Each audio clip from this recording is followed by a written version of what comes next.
नमस्कार, स्वागत है आपका। मैं हूं आपके साथ अनाया शर्मा। शुरुआत करेंगे खबरों की। राज्य मंत्री पेयजल अनुश्रवण समिति उपाध्यक्ष दिनेश आर्या ने कहा कि बंद चल रही पेयजल योजनाओं को शुरू करवाया जाए, साथ ही सरकार की योजनाओं को भी जनता तक पहुंचाने का काम किया जाएगा। वहीं पहली बार जसपुर वरिष्ठ भाजपा नेता डॉक्टर एमपी सिंह ने निवास स्थान पर पहुंचने पर बीजेपी कार्यकर्ताओं ने उनका जोरदार फूलमालाओं के साथ स्वागत किया। दिनेश आर्या ने कहा कि पार्टी की ओर से उनको जो जिम्मेदारी दी गई है उसका वे पूरी ईमानदारी से निर्वहन करेंगे और उन्होंने लोकसभा चुनाव में कार्यकर्ताओं से एकजुट होकर बीजेपी को फिर से जीत दिलाने को कहा। पत्रकारों से बातचीत में उन्होंने कहा कि जल्द ही अधिकारियों के साथ बैठक कर समस्याओं पर चर्चा करेंगे।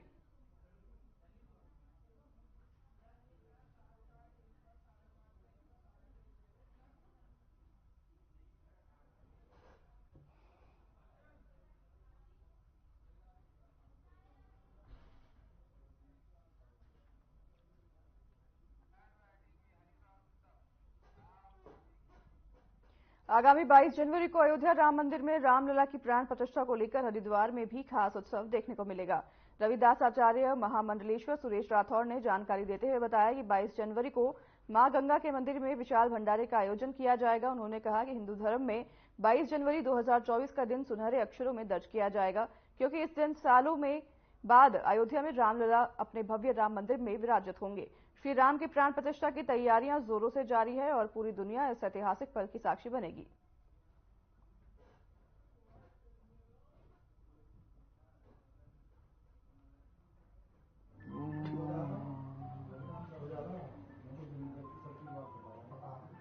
त्रेता युग की बात करेंगे तो भगवान राम ने स्वयं जन्म लेकर इस धरती पर पाप को मिटाने का काम किया। द्वापर युग की बात करेंगे तो भगवान श्री कृष्ण ने इस धरती से पाप का नाश किया। महाभारत उन्हीं के खंड काल में हुई। अगर हम कलयुग की बात करेंगे तो कलयुग के अवतार के रूप में गुजरात के उस महान व्यक्तित्व जिसने इस धरती मां पर जन्म लेकर कलयुग के अवतार के रूप में जन्म लिया, उस महामनीषी का नाम है नरेंद्र मोदी। नरेंद्र मोदी, नरेंद्र मोदी। उनकी देखरेख के अंदर भगवान श्री राम के मंदिर की प्राण प्रतिष्ठा और उनके किए गए कार्य इस बात का संकेत ही देते हैं कि कलयुग में अगर हम भारतवर्ष के अंदर अवतार की बात करेंगे तो माननीय नरेंद्र मोदी जी अवतारी पुरुष के रूप में जन्मे हैं। हम कोटि कोटि आभार करते हैं उस धरती मां का कि ऐसे युग पुरुष ने जो कलयुग के अवतार के रूप में जन्म लिया। देखिए,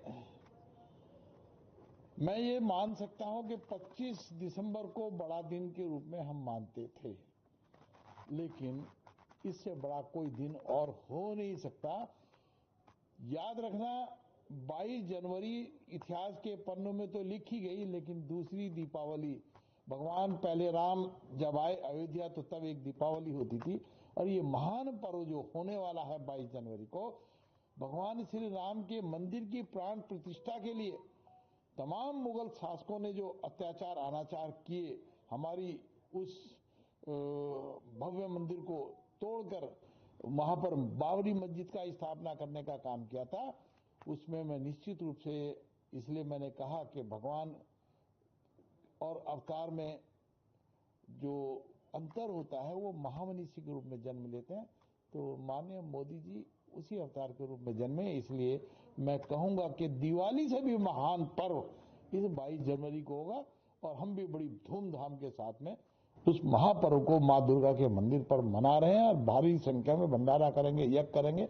और वहां पर दिया है, जब प्रधानमंत्री ने सफाई अभियान चलाया, जगत प्रकाश नड्डा जी ने दिल्ली के अंदर रविदास जी के मंदिर में जाकर सफाई अभियान चलाया, हमने उसके तुरंत 2 घंटे बाद में मां दुर्गा के मंदिर में सफाई अभियान चलाकर ये प्रार्थना की है श्री गुरुदास विश्व महापीठ के अपने कार्यकर्ताओं से जो श्री गुरुदास अखाड़े से जुड़े हैं कि देश और दुनिया में जितने भी मंदिर हैं, चाहे वो शिव के हों, पार्वती के हों, बजरंग बली के हों, भगवान राम के हों, रविदास जी के हों, वाल्मीकि जी के हों, जिनके जो मंदिर हैं उनके सफाई अभियान में जुटे और भगवान राम के प्रति जो 22 जनवरी का महान पर्व, दुनिया का सबसे महान पर्व होगा, उसको मिलजुल कर प्यार के साथ में मनाएं। और भगवान राम आ रहे हैं।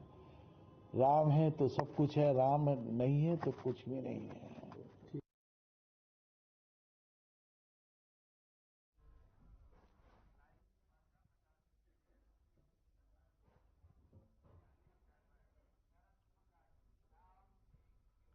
देहरादून में गुलदार की तलाश में वन विभाग ने कैनाल रोड और आसपास के क्षेत्र में गहन सर्च ऑपरेशन चलाया। 8 घंटे तक डीएफओ से लेकर फॉरेस्ट गार्ड तक 40 से ज्यादा वन कर्मियों ने 30 हेक्टेयर से ज्यादा जंगल खंगाला, लेकिन गुलदार का कहीं पता नहीं चला। देहरादून के डीएफओ वन विभाग वैभव कुमार ने बताया कि सुबह भी कुछ जगहों से गुलदार देखे जाने की सूचना आई थी। इसके बाद सर्च ऑपरेशन चलाया गया, लेकिन गुलदार नहीं मिला। उन्होंने बताया कि करीब 40 वन अधिकारी कर्मचारियों ने गुलदार प्रभावित इलाकों को शिवगंगा एनक्लेव, वृंदावन एनक्लेव सहित आसपास करीब 30 हेक्टेयर में सघन कॉम्बिंग की और गुलदार की तलाश में ड्रोन की मदद ली, लेकिन अब तक सफलता नहीं मिल पाई है।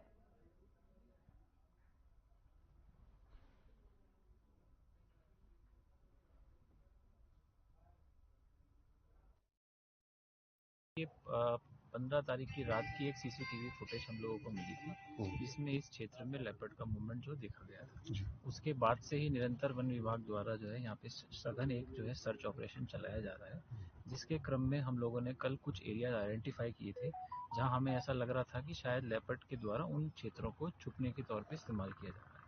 तो ऐसे एरियाज को आइडेंटिफाई करके आज हमारा 40 वन कर्मियों का दल है, उनके द्वारा इस एरिया में जो है कॉम्बिंग की जा रही है और लेपर्ड्स के जो भी संभावित साइन है, उसके स्कैट सैंपल्स हैं, पग मार्क्स हैं या और भी कोई ऐसी इंफॉर्मेशन जिससे हम जो है लेपर्ड को ट्रैक कर पाएँ और उसके मूवमेंट को आइडेंटिफाई कर पाएँ, वो सब चीज़ों की जो है तलाशी अभियान किया जा रहा है।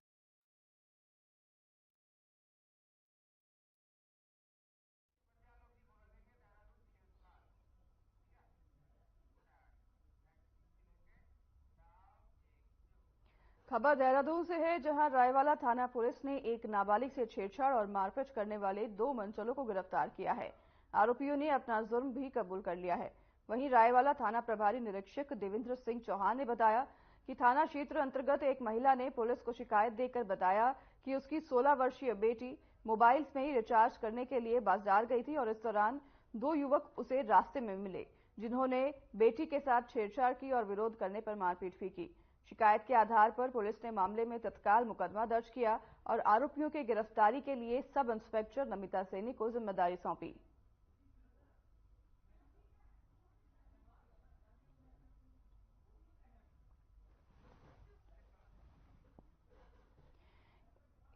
नाबालिग लड़की के साथ छेड़छाड़ का मामला सामने आया है, जिसमें 2 व्यक्ति को पुलिस ने गिरफ्तार कर लिया है। पुलिस के गिरफ्त में है अब ये दोनों मनचले, जिन्होंने एक नाबालिग लड़की के साथ, जिसकी उम्र 16 बताई जा रही है, उसके साथ छेड़छाड़ की थी। नाबालिग मार्केट में मोबाइल रिचार्ज कराने गई थी। उस वक्त इन मनचलों ने उस लड़की के साथ छेड़छाड़ की और जिसके चलते पुलिस ने इन दो मनचलों को गिरफ्तार कर लिया है, जिन्होंने नाबालिग के साथ छेड़छाड़ की घटना को अंजाम दिया था।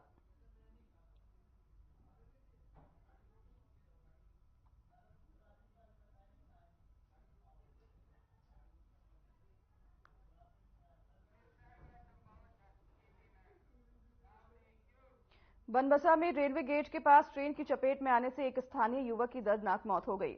मिली जानकारी के अनुसार मृतक जनक चंद्र उम्र 17 वर्ष और चंदनी का रहने वाला था। एकाएक हुए इस हादसे में परिवार में कोहराम मचा हुआ है। वहीं मिली जानकारी के अनुसार घटना बुधवार की शाम की बताई जा रही है। जीआरपी द्वारा मृतक का पंचनामा भरने के बाद मृतक को उप जिला चिकित्सालय टनकपुर लाया गया है, जहां मृतक का पोस्टमार्टम किया गया।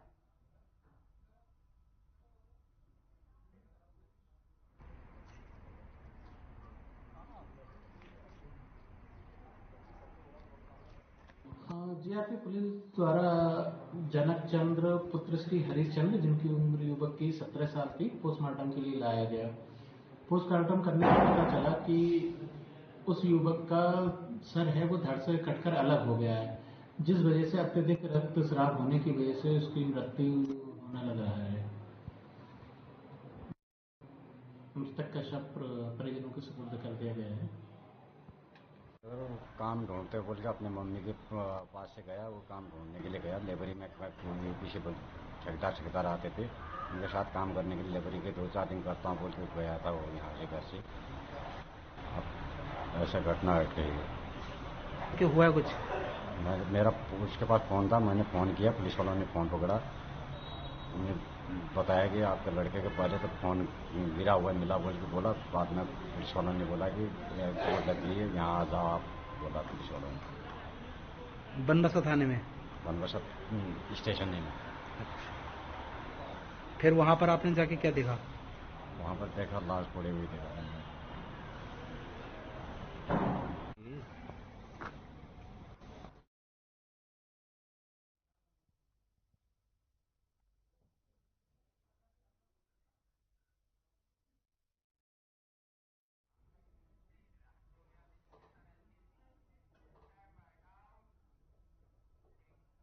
ऋषिकेश कोतवाली पुलिस ने चरस तस्करी करने के आरोप में एक युवक को गिरफ्तार किया है। आरोपी के कब्जे से पुलिस ने 250 ग्राम चरस बरामद की है। आरोपी के खिलाफ पुलिस ने एनडीपीएस की धारा में मुकदमा दर्ज कर लिया है। फिलहाल आरोपी से पुलिस पूछताछ कर रही है। कोतवाली पुलिस ने मुखबिर की सूचना पर भारत बिहार में वाहनों की चेकिंग की। इस दौरान स्कूटी पर आ रहे एक युवक को पुलिस ने चेकिंग के लिए रोका। तलाशी लेते वक्त युवक के कब्जे से 250 ग्राम चरस बरामद हुई। वहीं आरोपी की पहचान बनखंडी के रहने वाले शुभम के रूप में हुई है।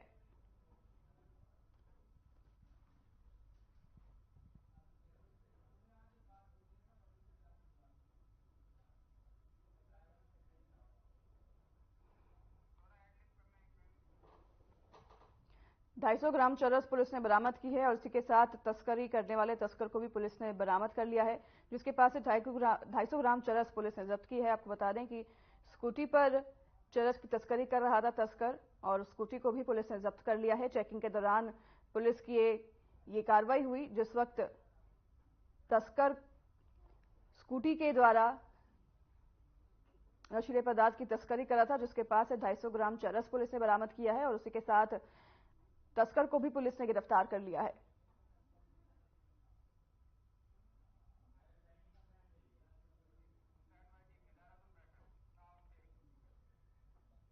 वर्ष 2024 में होने वाली चारधाम यात्रा को लेकर प्रदेश सरकार तैयारियों में जुट गई है, जिसके चलते राजधानी देहरादून के सचिवालय में पर्यटन मंत्री सतपाल महाराज की अध्यक्षता में अहम बैठक आयोजित हुई।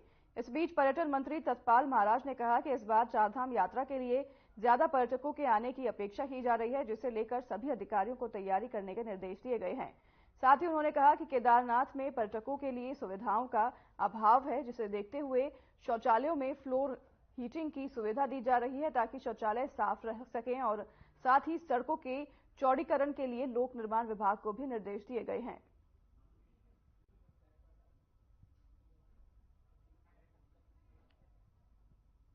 चारधाम यात्रा की तैयारियां तेज हो गई है। चारधाम यात्रा शुरू होने वाले हैं, इसको देखते हुए सभी यात्री दर्शन करने आते हैं, भगवान की पूजा करने आते हैं और इसको लेकर सरकार ने, प्रशासन ने सारी तैयारियां तेज कर दी हैं। खासकर शौचालय को लेकर सारी तैयारियां कर ली गई हैं। आपको बता दें कि चारधाम यात्रा को देखते हुए सारी तैयारियां सरकार और प्रशासन की तरफ से की जा रही है और सभी को कड़े निर्देश दिए गए हैं।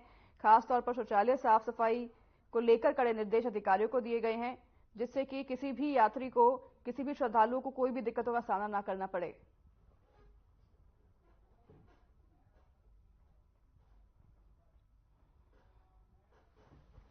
देखिए, आप जानते हैं कि बीच के वर्षों में कोविड के कारण से जो हमारी चारधाम यात्रा थी वो पूरी तरीके से प्रभावित हो चुकी थी और इससे जो प्रदेश की आर्थिकी है उस पर भी कई विपरीत प्रभाव पड़ा था।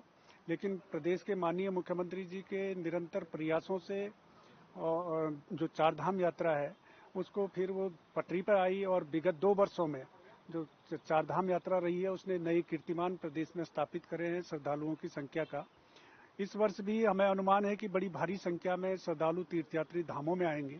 तो इस दृष्टि से आज प्रदेश के पर्यटन मंत्री माननीय सतपाल जी महाराज के अध्यक्षता में जो यात्रा से जुड़े हुए विभिन्न विभाग हैं, एजेंसियां हैं, उनकी बैठक रखी गई थी और माननीय मंत्री जी द्वारा और हम ये अपेक्षा कर रहे हैं कि और भी ज्यादा यात्री यहाँ आएंगे और हमारे चार धामों का दर्शन करेंगे। तो पहली बैठक यह है, इसमें सभी लोगों को बता दिया गया है तैयारी करिए, क्योंकि कुछ स्ट्रक्चर बनना होता है और हम लोगों ने कहा है कि केदारनाथ के अंदर जो वहां पर अच्छी किस्म का टूरिस्ट आता है और भी जो टूरिस्ट आते हैं सब पर्यटकों के लिए सुविधाएं होनी चाहिए। सुविधाएं वहां थोड़ा अभाव है, तो मैंने ये रिक्वेस्ट की है कि फ्लोर हीटिंग टॉयलेट्स के अंदर वायर्स लगाए जाएं जिससे कि फ्लोर हीटिंग हो।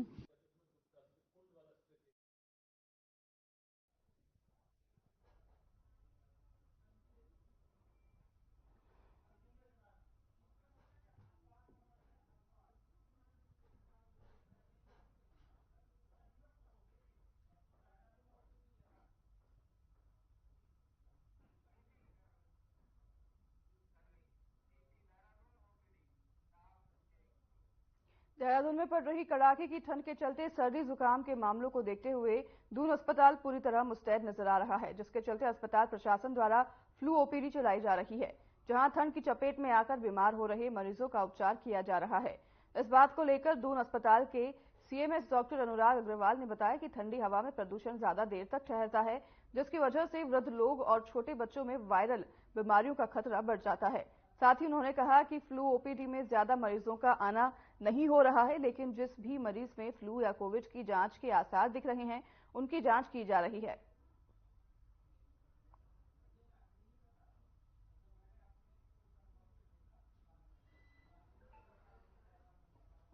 ओपीडी कोई हमारी बहुत ज़्यादा ऐसे बढ़ी है, ऐसी बात नहीं है।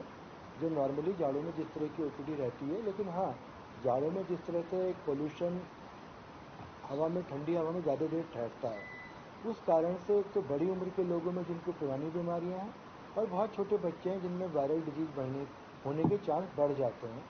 तो उसी क्रम में हम लोगों ने यहाँ फ्लू ओपीडी भी चलाई है, तो कोई अगर ऐसी प्रॉब्लम है तो वहाँ दिखा सकता है। लेकिन मैं इतना बोलना चाहूँगा, ओवरऑल कोई बहुत ज़्यादा मामले नहीं बढ़े हैं। हाँ, लेकिन जो हमारे एक रूटीन में पेशेंट आते हैं, उनकी अगर हमें लगता है कि फ्लू की जांच या कोविड की जांच करनी चाहिए तो हम कर रहे हैं। तो उसमें एक दो केस इस तरह के पॉजिटिव आ रहे हैं, बाकी लगभग सभी मरीज अपना स्वास्थ्य लाभ लेकर घर जा चुके हैं।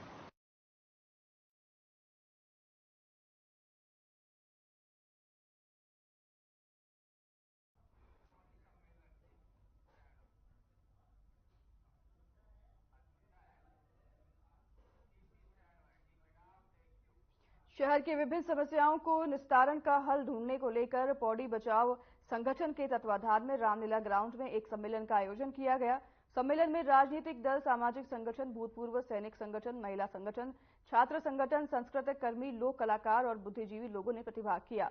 इस मौके पर शहर की विभिन्न समस्याओं को ट्रेचिंग ग्राउंड निर्माण के जरिए शहर का कूड़ा निस्तारण किया गया। बढ़े हुए पेयजल बिल और भवन कर, शहर से हो रहे पलायन समेत विभिन्न समस्याओं पर चर्चा की गई।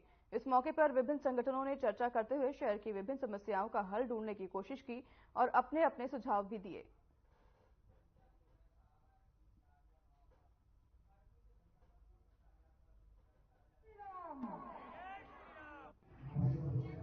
महासम्मेलन के बजाय ये कहें कि शहर को लेकर जो चिंता हो रही है, पहली बार सारे लोग, हम लोग पहले भी बात कर रहे थे कि इसमें राजनीति से अलग हट करके अपने लिए, अपने शहर के लिए बात करने में, वो किसी भी दल के हों, किसी भी संगठन के हों, लेकिन महत्वपूर्ण शहर है जिस शहर में हम रह रहे हैं, उसकी चिंता को लेकर के पहली बार ऐसा आयोजन हुआ। मुझे लगता है कि 1994 के बाद ये पहली बार ऐसा देख रहे हैं कि अपनी जमीन की चिंता को लेकर सब लोग एक मंच पर आए और सब लोग आए हैं। ये महत्वपूर्ण बात है कि सारे संगठनों के लोग, दलों के लोग एक मंच पर आए, ये ज्यादा महत्वपूर्ण बात है।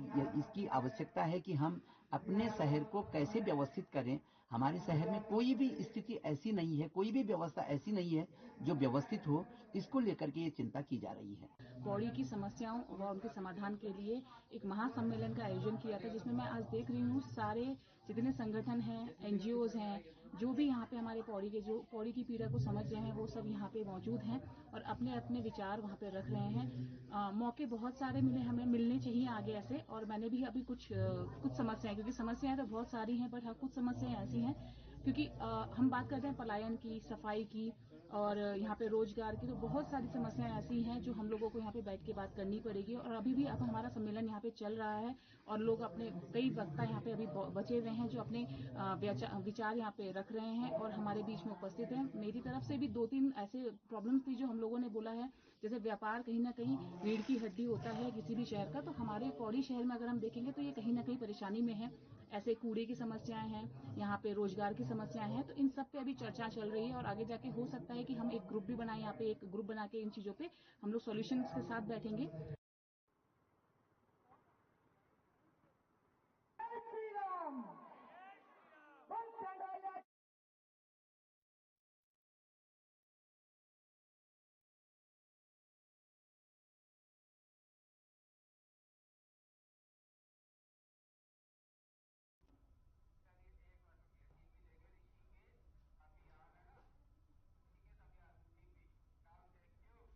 देश के प्रधानमंत्री नरेंद्र मोदी के आह्वान पर सांस्कृतिक उत्सव कार्यक्रम के तहत नगर निगम ने स्थानीय लोगों और एनसीसी के छात्रों के साथ मिलकर चंद्रेश्वर महादेव मंदिर में स्वच्छता अभियान चलाया। नगर आयुक्त शैलेंद्र सिंह नेगी ने स्वच्छता अभियान का शुभारंभ खुद झाड़ू लगाकर किया। मौके पर तमाम स्वयंसेवी भी स्वच्छता अभियान में हिस्सा लेने के लिए पहुंचे। नगर आयुक्त शैलेंद्र सिंह नेगी ने बताया कि सांस्कृतिक उत्सव 14 जनवरी से 22 जनवरी तक मनाया जा रहा है, इसलिए प्रतिदिन शहर के अलग अलग मंदिरों और सार्वजनिक स्थानों पर सफाई अभियान चलाकर लोगों को जागरूक करने का प्रयास किया जा रहा है। इसी के साथ नगर निगम के पर्यावरण मित्र सफाई अभियान में बढ़ चढ़कर हिस्सा ले रहे हैं। नगर आयुक्त ने शहर को स्वच्छ रखने में लोगों से सहयोग की अपील की है।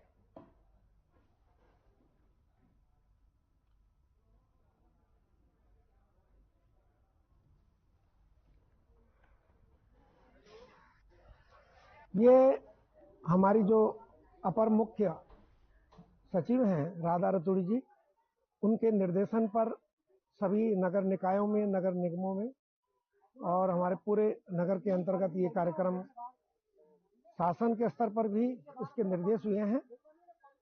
हमारे लिए सौभाग्य का विषय है कि मुख्य नगर आयुक्त श्रीमान शैलेंद्र सिंह नेगी जी, जो हमारे ऋषिकेश के उप जिलाधिकारी भी रह चुके हैं, उन्होंने आते ही बागडोर संभाली है। स्वच्छता ही सेवा का संदेश इसके माध्यम से हम लोग दे रहे हैं। मैं समझता हूं कि महीने में एक बार ऐसा आयोजन लगातार होना चाहिए, क्योंकि जो ये नगर है, ये नगर हम सबका है और इसकी स्वच्छता की जिम्मेदारी हम सबकी है। हम लोग जो है सांस्कृतिक उत्सव के शुभ अवसर पर, जो कि हमारा 14 जनवरी से 22 जनवरी तक आयोजित हो रहा है, उसमें नगर निगम ऋषिकेश के अंतर्गत हम लोग जो चंद्रेश्वर महादेव मंदिर है वहां पर आज सफाई कर रहे हैं। इसके बाद हम गुरुद्वारे में जाएंगे, क्योंकि आज प्रकाश पर्व भी है। 10वें गुरु श्री गोविंद सिंह जी की जयंती है वहां पर। इसके बाद नेक्स्ट प्रोग्राम हमारा वो है, फिर हमारे चौक चौराहे हैं, उसके बाद हम वाइंड अप करेंगे। इस समय हमारे साथ जो है भरत मंदिर इंटर कॉलेज के जो एनसीसी का junior wing, senior wing, girls boys और एनएसएस के बच्चे हैं, और साथ में तमाम जो ऋषिकेश के जो है स्वयंसेवी संस्थाएं हैं, अन्य समूह हैं, लोग हैं, और नगर निगम के सहयोग और उससे ये लोग कर रहे हैं। और ये कार्यक्रम 22 जनवरी तक चलेगा।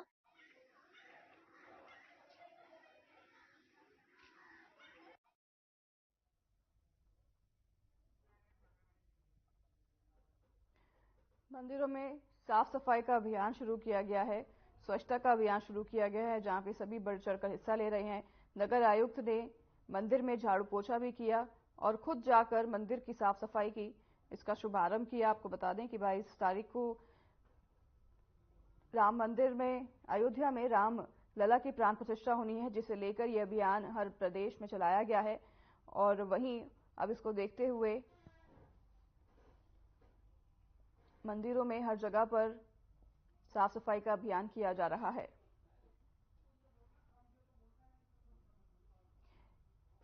नगर आयुक्त ने भी मंदिर में पहुंचकर साफ सफाई की है, झाड़ू लगाया है और उनके साथ सभी ने बढ़ चढ़कर हिस्सा लिया है। मंदिरों को साफ रखने के लिए उन्होंने सभी से अपील की है कि सभी अपने मंदिरों के आसपास के मंदिरों की साफ सफाई करें और स्वच्छता बनाए रखें।